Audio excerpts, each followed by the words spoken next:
Hi, I'm Claire Barrera, and this is my model for understanding queer artists' use of religion in their work.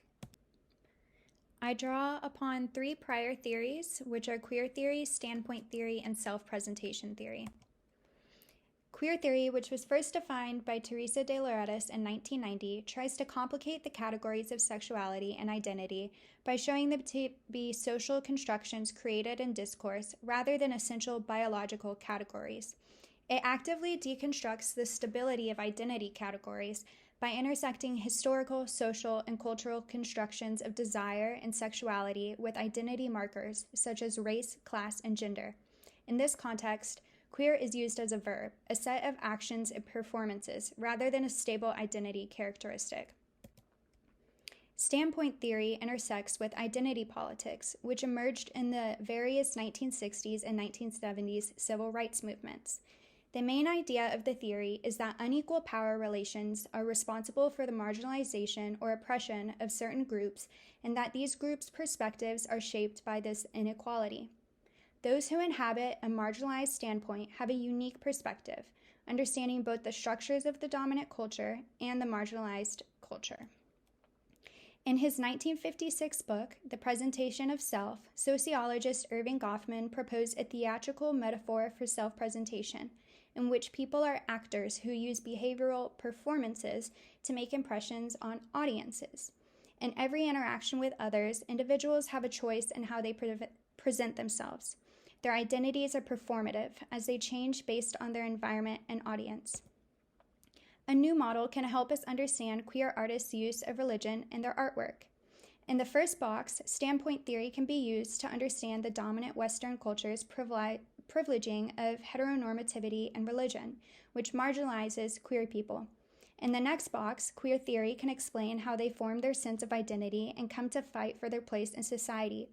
In the third box, through self-presentation, queer artists challenge the dominant culture by queering religion in their artwork in one or more ways, which are the bottom three boxes: disrupting religious ideologies, elevating queerness to the status of religion, and creating coexistence between queerness and religion. In turn, their art aids in the dismantling of the dominant culture's marginalization of queer folk. We'll look more closely at this later. First, we will examine songs. The first artwork we'll be looking at is lesbian pop singer Fletcher's 2022 song, Her Body is Bible. The song starts with the lyrics, "I found God the moment that I put my lips on yours. I thought, this is what they're talking about." This disrupts the dominant Christian culture and elevates queerness to the status of religion by likening lesbian sex to a come to Jesus moment. She shouts in her chorus, almost as if a gospel song, "Amen, oh, her body is Bible, the only heaven that I know. Amen, oh, her body is Bible, the only heaven that I'll go." While this last line of the chorus can be read as a choice to participate freely in a homosexual lifestyle, it can also be read as an acknowledgement of the Christian belief that homosexuals will not be let into the gates of heaven. In proper queer theory fashion, Fletcher queers another reference to religion in her song. She says, "Sippin' holy water now," which can be read as a euphemism for female ejaculation. In 2015, lesbian singer Zolita released the song Holy. The song is accompanied by a music video in which Zolita and a dozen other young women are being indoctrinated in a religious patriarchal schoolhouse.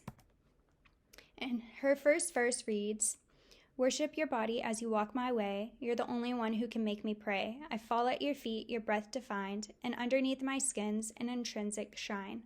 Drink my tears, I'm at your mercy. I love you the most, but I'm not worthy. I'll give you my soul, sacrifice me, 'cause your love is holy."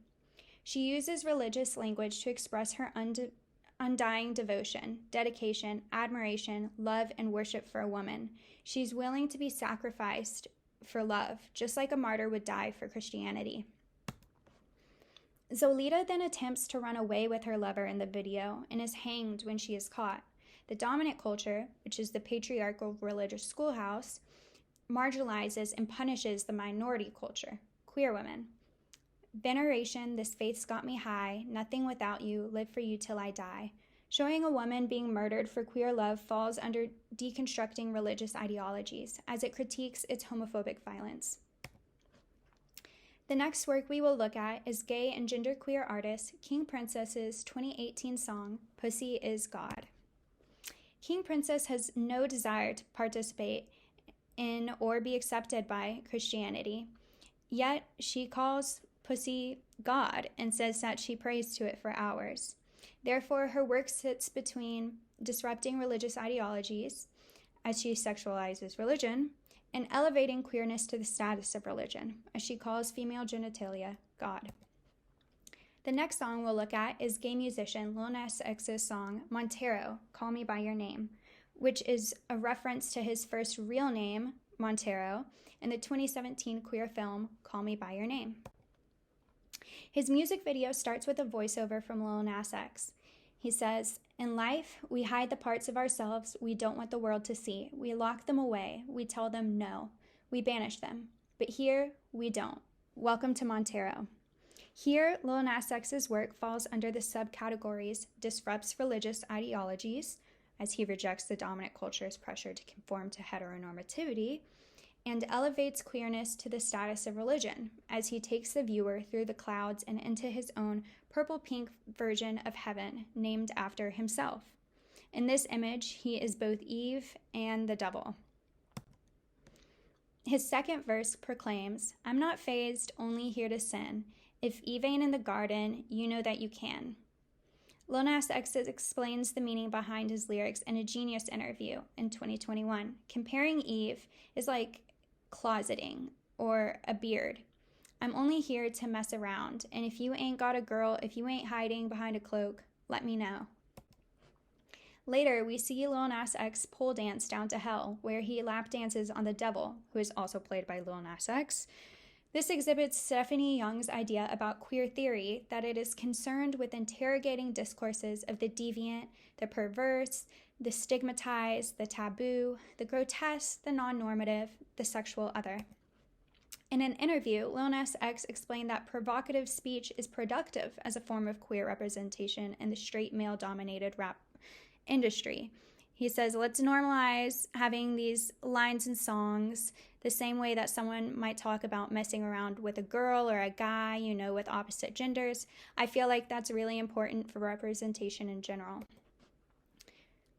Surprisingly, the song hits the third subcategory, creating coexistence between queerness and religion, as well, through his lyric, "In Incline, God was shining on me." The singer told Genius, "It's such a great time in my life, the way things are going up. God's shining on me." He's like, "Okay, I mess with you." The next song we'll look at is Frank Ocean's Bad Religion from his 2012 album, Channel Orange. The chorus details his conversation with the taxi driver about his queer heartbreak. He said, "Allahu Akbar." I told him, "Don't curse me." At first, Frank Ocean is cautious toward the Muslim phrase, which means God is great, as if he's saying that religion doesn't accept his homosexuality. Hesitantly, he then accepts, "Bobo, you need prayer. I guess it couldn't hurt me." Later, he sings, "If it brings me to my knees, it's a bad religion." He could be referring to all religions that require worship and prayer, or he could be calling his unrequited love that has left him emotionally down bad on his knees a bad religion. "On my knees" can also be a reference to a sex position. Later he sings, "This unrequited love, to me it's nothing but a one-man cult and cyanide in my styrofoam cup."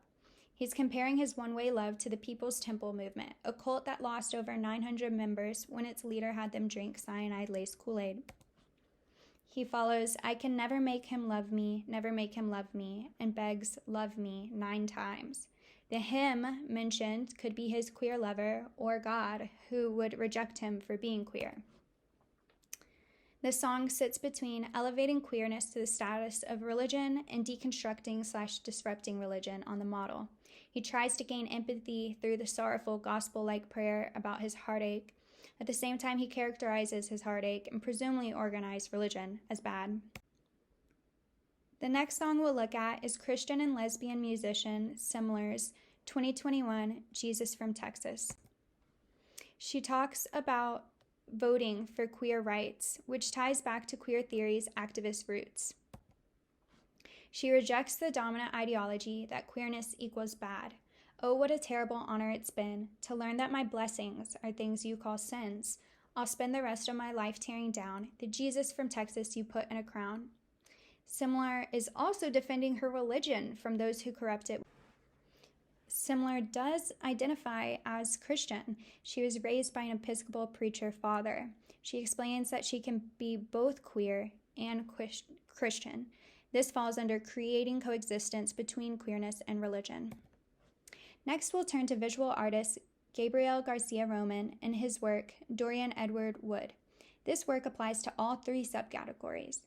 In his portrait series, Queer Icons, Garcia Roman uses Mexican Catholic art traditions to elevate queer POC activists to the level of saints. Garcia Roman depicts contemporary artist Dorian Edward Wood in a golden halo and ornate blouse. His breasts are on display, a tie to both classical art renderings and the Christian Church's image of the Virgin Mary's motherhood. This relates to Erving Goffman's presentation of self. When an individual plays a part, he is implicitly requesting his observers to take seriously the impression that is fostered before them. They are asked to believe that the character actually possesses the attributes he appears to possess. Etched above Wood are the words Pere du ciel, French for queer from heaven. He's surrounded by stars as if he's in heaven, and the text written by Wood reads, "It doesn't cost you a dang thing to let people be as God made them. Trust me, there's no hell for a creature like me. There's no hell at all. I know this because God themselves told me when they gave me these beautiful things. Look at me and tell me you will taste them even if they're ill. Libertine can't get enough of a fire that doesn't give an F, and my mommy and all the angels birth, and so generally gifted."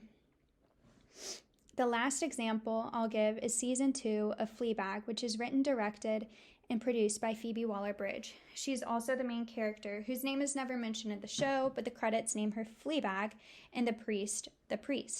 The second season centers around an affair between bisexual atheist troublemaker Fleabag and a Catholic priest who tries his best to resist temptation and stay pure and true to God.